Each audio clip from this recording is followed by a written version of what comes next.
各位觀眾朋友對港國之後繼續收聽遲朝國際，嚟咗禮拜新聞幕後，同大家來關心嘅是英國倫敦所發生嘅攻擊事件。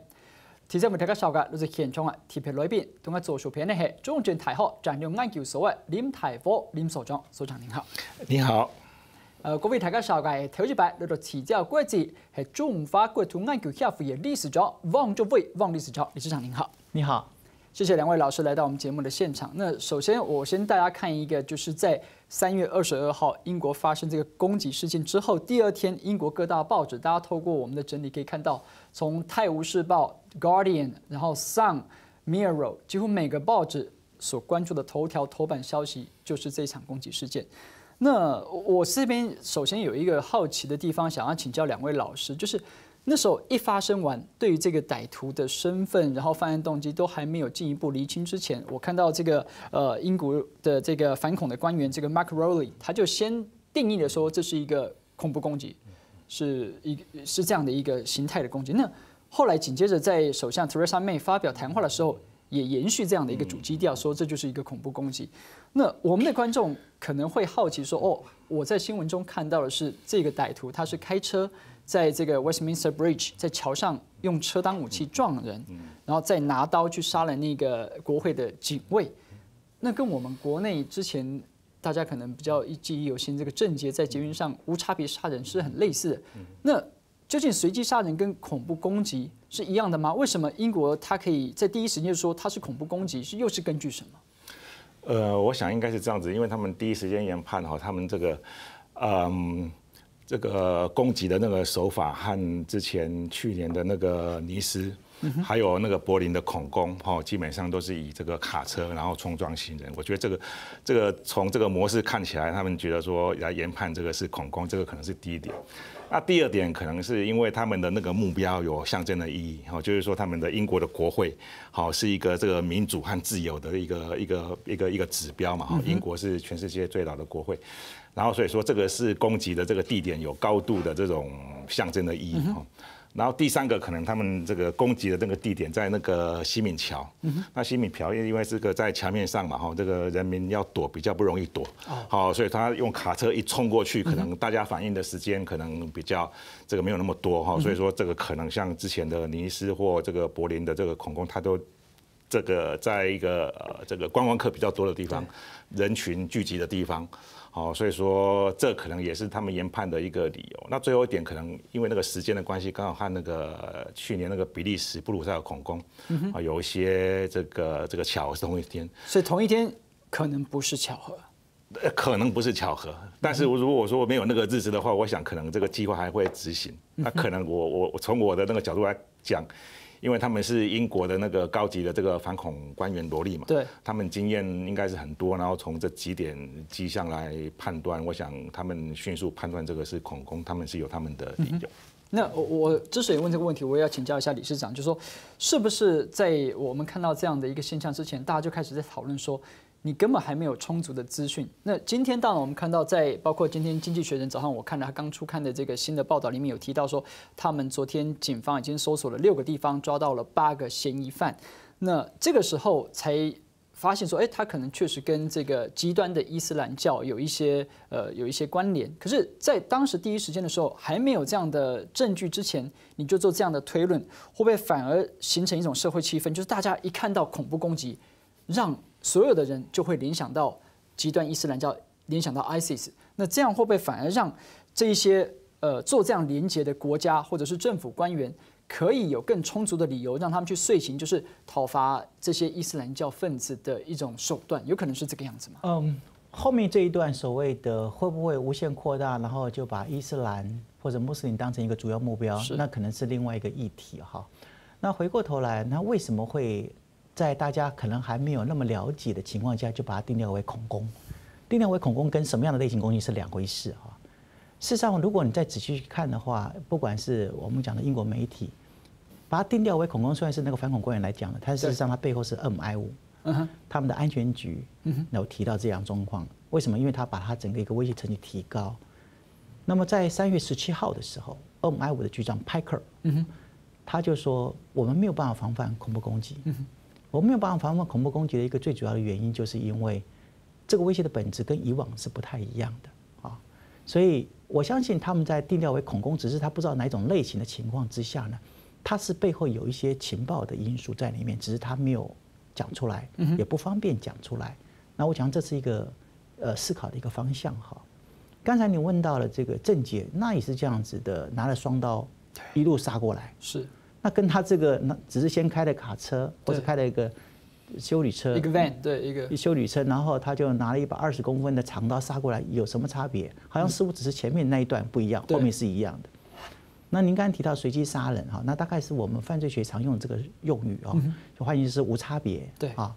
可是我比较不喜欢这个名词，是为什么呢？因为他今天所谓的随机或无差别，他还是有选择对象。比如说他为什么挑这个列车，不挑那个列车？是。所以基本上来讲，这个定义本身模糊，模糊就会让大家造成恐慌。那这两者最大的差别是在于意图的不同。对，意图的不同。那么意图不同是怎么样去做判断？就像刚才回到为什么特别提到205安全局这样的一个判断的一个原因，就是因为他们有一定的一个标准。在我们国内来讲呢，我们国内大概到现在，我们所官方定调的恐怖主义组织基本上是没有的，对，也没有恐怖分子，所以我们会从执法的角度、犯罪的角度去思考这个人，所以我们不会把它变成恐怖主义组织或者恐怖分子。可是如果说是今天我们有这样的一个组织，而且有类似这样的状况，而且这个组织或者这样的状况是跟国际上可以去做接轨，特别是跟联合国有关的国际反恐文书里面的一些的标准是符合的话，那可能我们就会把它朝向另外一个方面，因为这两个处理是不同的，一个是社会治安层次的犯罪问题，一个是国家安全层次的恐怖攻击。对，那两个依据的法源不同，处理的方式不同，然后面对这个嫌犯的这个所谓的定调也不同，所以它有这样的一个差别。那至于说会不会把它一个锁定到一个所谓特定的族群，那么刚开始9·11恐怖攻击，甚至于到欧洲西班牙马德里恐怖攻击，到后来这个英国的这个地铁爆炸恐怖攻击，那么穆斯林一直反映说你不可以这样子的针对我们哈。那么这个部分事实上有去做一些处理，可是对于我们执法人员来讲，或者是对于我们的这个情报人员来讲，那么他会有一些固定，因为他的人员有限，他的资源有限，所以他会锁定一些比较认为是高危险区，他自己认为高危险区。但是不是就完全一定会是这个样子？就看我们关照的角度，还有我们是从哪个脉络去谈这样的一个问题，它就会有不同的差别。但是这个是一个蛮有趣的哈，所以我们会看到川普跟奥巴马，川普就直接讲明了，他就是穆斯林，就是伊斯兰，为什么不敢承认？为什么不用极端？他就是因为你不把它定调，你就没有办法集中资源。是。可是当你把它定调完毕之后，那是不是刚好又回到了我们讲的？刚好落入到这些国际恐怖主义组织，是盖达或者这个伊斯兰国，因为他就希望这样的意识形态诉求，我希望能够把你这些温和的穆斯林全部拉过来，因为你不要我要，所以最后一战的这个所谓的结论呢，会提早到来，但这次推得更远。那我想说，这个可以再去做细谈。OK， 谢谢理事长的这个分析。我刚好听到理事讲到说，MI5 他可能就事前掌握到情资，这个情资正好是下一个我想要请教的问题，就是说，在伦敦事件的前一天，在国内也在报纸头版看到一个新闻，就是说美国他们发布一个新的旅游禁令，来自这个8个中东的国家，包含9间航空公司，不可以在机上携带比手机还要大的电子产品，那包括我们现在很多人会使用的这个 iPad 或者笔记型电脑，都被列为禁令，所以都不能带上机，只能在这个行李里面去托运。我们就想到说，时间点上巧，刚才您讲到在1年前的这个比利时攻击，跟美国是在前一天发布这样的禁令，该不会透过事后诸葛的说，是这2件事情其实是可能有关系的？目前还没有直接的证据把这2个结合起来。但是，基本上恐怖组织，尤其是盖达，他们很早就尝试，利用各种方法哈，在飞机上这个引爆。最有名的是2009年有一个叫穆塔拉的这个奈及利亚人，他就试图从这个阿姆斯特丹到底特律的班机，用所谓的这个内库炸弹哈，试图要去把这个班机炸毁。那后来因为有这个乘客比较警觉，然后把这个事情这个拦阻下来。对。那这个案件是由那个也门的这个阿拉伯的这个盖达组织所策划，所以说这个组织长久以来就一直想要在飞机上去这个从事这个炸弹破坏的行为，那他们的技术也越来越好，越来越精进。然后之后也有破获过一些类似的一些情况，所以说飞机上面的安全是美国政府非常非常重视的。所以说，我想这一次这个川普这个发布所谓的禁令，禁止说比这个智慧型手机还要大的这个装备，进入这个航空器里面，我想他有他专业的判断。对。可是老师，你讲到安全，刚好跟我的个人经验有点冲突。我之前才刚搭飞机，那我去采访的时候，他们就特别在柜台的时候告诉我说：“哎，你行李箱里面有没有数位相机？有没有笔记电脑？”我说：“有一个数位相机，那个比较不怕水。”他说：“不行，有电池的东西都要拿出来，因为锂电池现在是一个不稳定，有可能发生这个造成危险的原因之一。”那川普这样的一个禁令，为的是国家安全，但实际上就航空公司的经验来谈，可能那个反而是更不安全，这不是矛盾吗？不会啊，因为我们所谓定义所谓的安全，现在基本上都是由政府的官僚在定义嘛。政府的官僚还有政府聘的所谓的安全专家这2个部分在定义，所以他基本上不会认为民间的意见可能直接参考，而且最主要还是政府整个行政的官员幕僚，还有政府聘的所谓的专家学者，他们来认定什么叫做安全。那他们可能有组织的利益在里面，有个人的意识形态在里面，所以说有可能会违反一般的常理。我觉得这个是可以理解的。我们一般安全的概念基本上就是由政府来界定。所以我也好奇，像安全有可能是因国而异，在美国这是不安全的，但对台湾而言，我们不会有这样的 concern。只要美国的规定，台湾一定要 follow。为什么？因为我们有很密切的合作关系哈。您刚才问到了这个 laptop， 就是笔电哈，还包括它的电池，对，在这个中东跟非洲6到8个国家要禁止。当这个恐攻发生之前，英国国会刚好这个首相报告2件事情，对，一件事情就是退休金的问题，是好跟国内蛮像，然后大家吵这个问题。另外一个就是为什么要交通部长来报告？你为什么要 follow 美国？对，你要去禁这个 laptop 啊，就是你这个笔电，你为什么去禁止？他在做报告，那没想到1个半小时之后就发生恐怖攻击。是，那么按照他这样去禁，这个安全是国际运输航空公司共同要去做规范的。也就是说，今天他能够发出这样的一个禁令，一定是表示说他可能已经发现到某些证据。那我如果再往前推，事实上在去年的这个下半年的时候呢，这个美国国土安全部就公布要求，这个所有的美国的机场要注意2个东西，一个就是 laptop，就是所谓的笔电，另外一个就是你刚才提到照相机，因为这2个都发现到原型机出来了。什么叫原型？它制造成炸弹 ，OK， 所以他就去做一个禁止。可是那时候只知道这样讯息，可他并没有明确立即发生的危险性。是，但是你看到现在笔电禁了，对，那我认为下一步就是照相机要禁。为什么？因为这2个是最常携带的。今天我们讲传统上我们在国境管理上面去做安检，你就检查笔电 ，OK， 打开来会不会动，对不对？对。可是也因为是这样子，所以恐怖分子他知道说，因为你常用，所以我要把你改装成炸弹。对，所以你就必须要去禁止它。另外一个照相机也是如此。为什么？今天你到各地方，照相机是很正常的东西。对，我是观光客，我当然会拍照，对不对 ？OK， 好，我就把你做成照相机。那将来我们的笔电，它如果研发成功，也是炸弹，它就连笔电可能都要禁止了。所以这里面就变成说，我们所面对到的一个敌人，他是一直不断成长、不断演化。他为什么可以成长演化？第一个，科技的进步是。然后科技已经让他可以去，当我们有多便利的时候，对他来讲也多便利。是为什么？因为他可以多便利的去伤害人，而且你毫无所觉。第二个，更生活化。更生活化最后一个这个结果就是，你处处的东西，他只要想伤人都可以伤人。所以这就是我们今天要谈到的，怎么样去面对这样的一个威胁的时候，你怎么样去做个处理？这个处理就变成有很多的方式，或许等一下也可以有关在谈这个部分。好，谢谢2位老师在上半场精彩的分析。现在结果之下，共识我们讨论係禮拜英國這個天條算係古龍雪 long wolf 嘅攻擊，到底乜嘅算係古龍雪用哪條鐵石與樣板方法？先了解下啱切進來。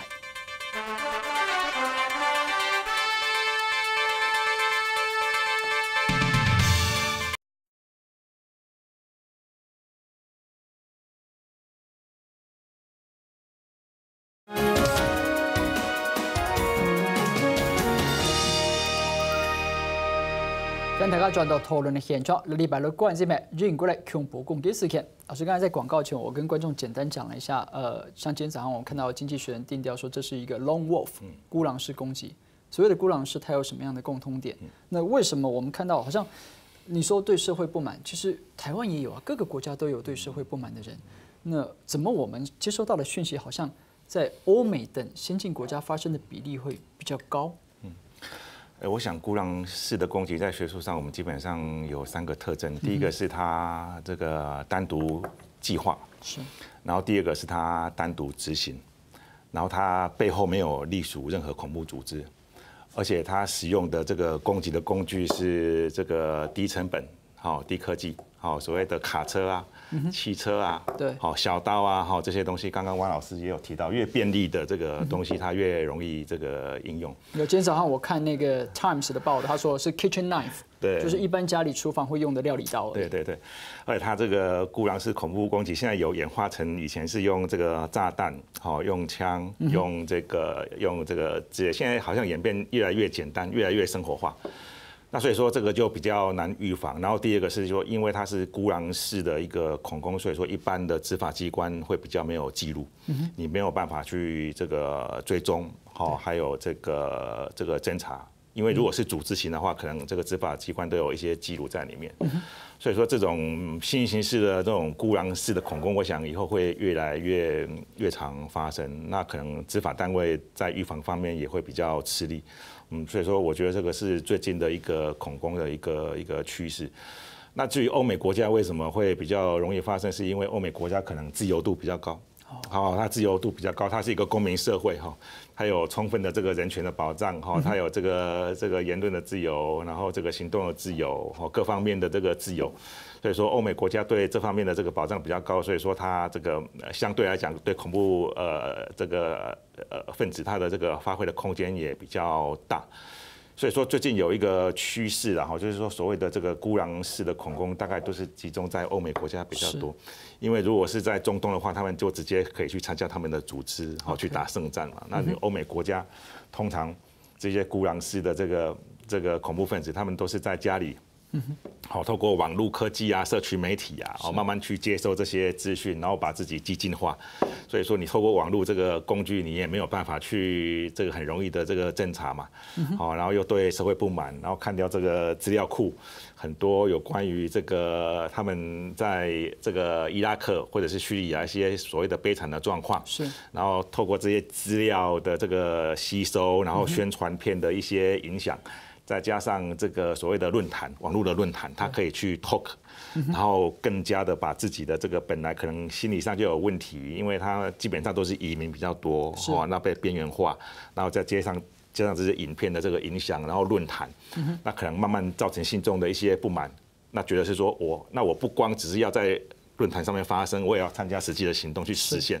那仅有这样的一个情况的话，所以说这个孤狼式的这个恐怖攻击会在西方的国家会比较多，我想这个是主要的原因。OK， 谢谢所长。那我们听到这一段，刚好所长刚才提到一点，就是因为是孤狼式，他可能没有跟太多的组织有这个公开或是可以查得到的联系，变得国家很难去防范它。那我好奇的是个人层次呢？因为一开始2位老师都讲到，为什么他定调恐怖攻击？因为伦敦嘛，英国的欧洲的经济中心，然后在这个国会 Parliament 是英国的政治中心，然后泰晤士河畔旁边有 London Eye， 然后有这么多的观光景点，是观光客最会去的地方，所以我们就假设我是一个寻常百姓，我也会在出国旅游的时候去到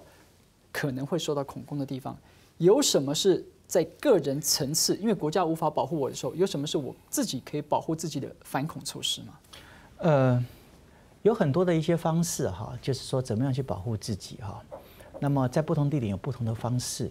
但是这一次是不是孤狼恐怖攻击？大概媒体大概很习惯的，因为只看到一个人或看到两个人，所以他很习惯就说这是孤狼式可是你看英国政府到现在没有定调，那么现在抓了8个人，对，像这样的恐怖攻击，我们发现到不管是在美国跟欧洲那么都会比较谨慎。为什么比较谨慎呢？因为它的证据必须要充分，你将来才可以起诉。那么他会不会可能是从叙利亚跟伊拉克回来的所谓的外国恐怖主义战士？例如说我们讲的，在前年11月的这个巴黎恐怖攻击，对，就发现到他是 FTF， 就是外国恐怖主义战士回来，他们分了好几组，还有2组没有抓到，现在持续在抓人。那么现在这个8个人已经被抓到，所以他是不是完全是没有起义？当然现在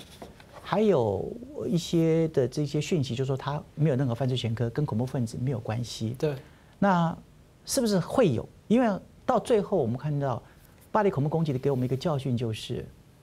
你认为他没有关联，可到最后全部都出来了，是都是有关联。所以是不是孤狼不晓得哈？那么至于说为什么欧美国家好像特别多，其实这是比较性的问题。亚洲、中东国家有没有？有。非洲有没有？有。是。只是因为我们的台湾的媒体或者西方的媒体 focus 在美国跟欧洲国家。那也是。那另外一个状况就是说，本身来讲，孤狼它本身它必须有成长的条件。什么成长条件？就是它有比较性。换言之，你社会上面这个所谓的穷富，还有事件，如果它多，可能可以引发到他去做一些不同的想法啊。因此，这样子怎么样去判断它？我觉得这个都可以去做更广泛的讨论，那么，至于说我们提到的就是，我们怎么去防范呢？像这样，刚才我提到，您刚才问到这个很重要的一个问题哈。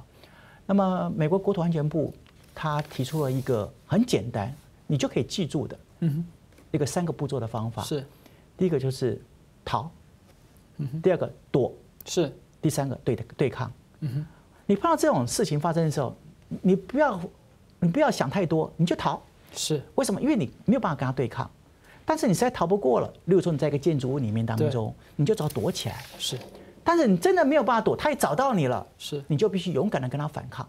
这就是一个最简单，让你记住3个步骤的这个动作。那还有没有其他的方式？有，例如说，今天我们是在电视台，对，我们是在一个 shopping mall， 或者我们今天是在这个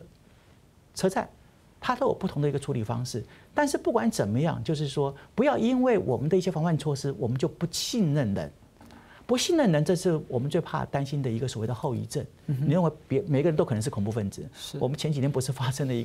个执行的状况的时候，就会咨询你是不是要你拿出证件来？对。那如果是这样的话呢，你又必须思考很多很多的问题。什么叫做恰到好处？换言之，你的相称性，你为了保护老百姓嘛，你保护大部分的老百姓，对。可是你会不会在某些动作上面，你可能就刚好有1、2个老百姓，你可能对他有一些做法，那这1、2个老百姓，他刚好可能就是这个潜在，他有一些像您刚才提到的，他可能是心理不满啊，或什么样的东西，他可能就很容易。可是有些人不会，所以有的时候我们在做分析东西的时候，我们就发现到学理上面没有做很好的解释，没有办法。例如说，我们会用犯罪心理学，对，会用其他的方式都没有办法，而且它是个案式的啊。所以怎么样能够就是说，能够有重新开始去检讨，然后不管是我们的学术上面的一些既有的理论跟模型，还有我们实务上面的工作，对，那去做检讨之后，才可能回过头来，就像您刚才提到的，我们还是关心人嘛，个人。怎么样去做很好的处理？我觉得这个就可以再去多谈一点。其实理事长谈的这个正好是我接下来要请教的问题。我们也看到，在川普上任之后，他有很多的做法引起争议，但事实上他的根据就是我要保护我国的子民，所以他曾经宣布说，我禁止特定国家的这个穆斯林入境到美国来。那这里就跟这个理事长提到说，之前我们发生的这个在国内盘查民众的这样的一个案件，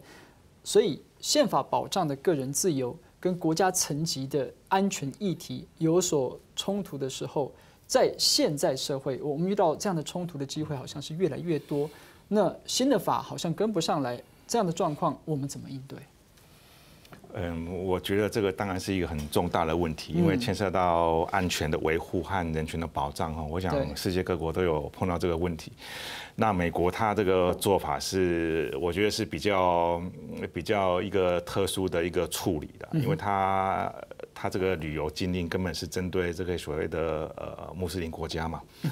那所以它这个做法有一个问题，是当然可以一部分可以阻绝一些恐怖分子进入到美国。但是我们这个反恐的合作，你正是需要和那些穆斯林国家一起合作，所以他这样的一个做法是一刀两刃，就是说你没有办法，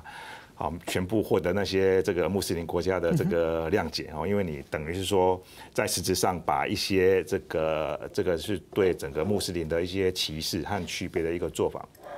那第二个，你也没有办法去保护到这个美国人民的自由，因为的安全，因为有一些他已经根本是在美国国内，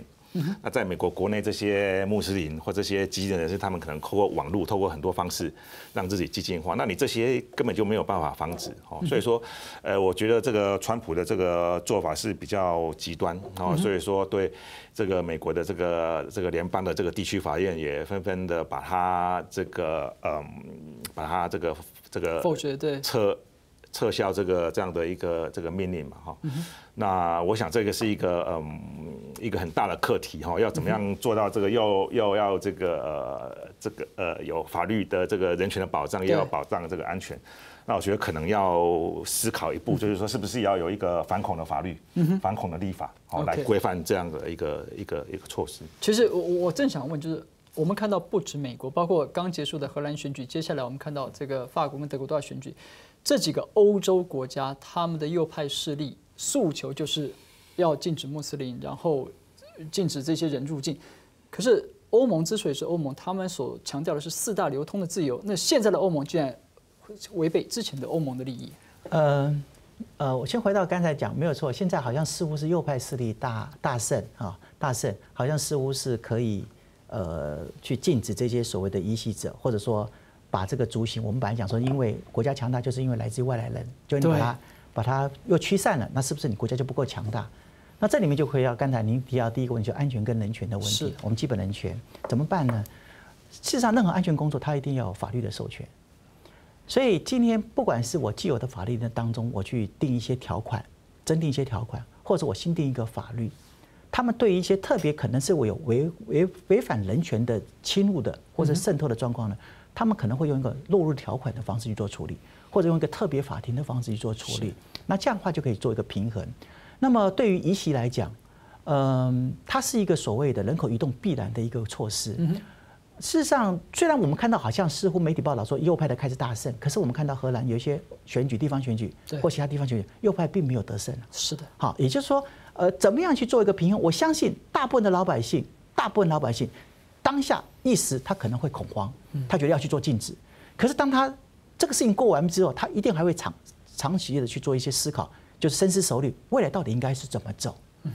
因为你不可能阻止人口移动。人口移动不是你能够决定的，它一定是市场来需求，所以这个是必然，不是我们的政策或者我们的体制就可以断绝的，不太可能。所以说，闭锁的欧洲不会比自由流通的欧洲安全，不会，而且它也不可能是闭锁，它绝对不会是闭锁。我们再往下里面去看的话，就是我们讲的右派势力是不是可以用这个议题来去做发挥，然后得到更多的支持？我认为不见得。